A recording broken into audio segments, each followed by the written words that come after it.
नमस्कार. बंगालच्या उपसागरात कमी दाबाचे क्षेत्र तयार झाले आहे. महत्त्वाचे म्हणजे काल बंगालच्या उपसागरात तयार झालेले कमी दाबाचे क्षेत्र अधिक तीव्र झाले.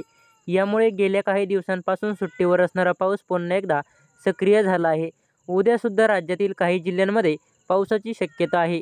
भारतीय हवामान खात्याने आज आणि उद्या राज्यातील काही जिल्ह्यांमध्ये पावसाची शक्यता वर्तवली असून या 6 जिल्ह्यात भारतीय हवामान खात्याकडून येलो अलर्ट आणि ऑरेंज अलर्ट जारी करण्यात आला आहे. महत्त्वाचे म्हणजेच खानदेशमधील तिन्ही जिल्ह्यांमध्ये अर्ध्यात, धुळे, नंदुरबार, जळगाव आणि विदर्भातील सर्वच 11 जिल्ह्यांमध्ये आज पावसाचा येलो अलर्ट जारी केला आहे. यामध्ये मध्य महाराष्ट्रातील पुणे, सातारा, कोल्हापूर आणि दक्षिण कोकणातील रायगड, रत्नागिरी, सिंधुदुर्ग या जिल्ह्यात देखील आज येलो अलर्ट देण्यात आला आहे.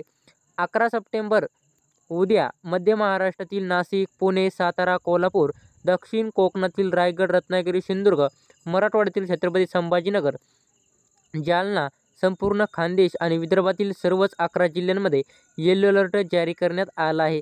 अर्थातच उद्या पावसाची तीव्रता काहीशी कमी होण्याची शक्यता आहे. नवीन अपडेट मिळवण्यासाठी शेती माहिती 2.0 या आपल्या यूट्यूब चॅनलला सबस्क्राईब करा. धन्यवाद.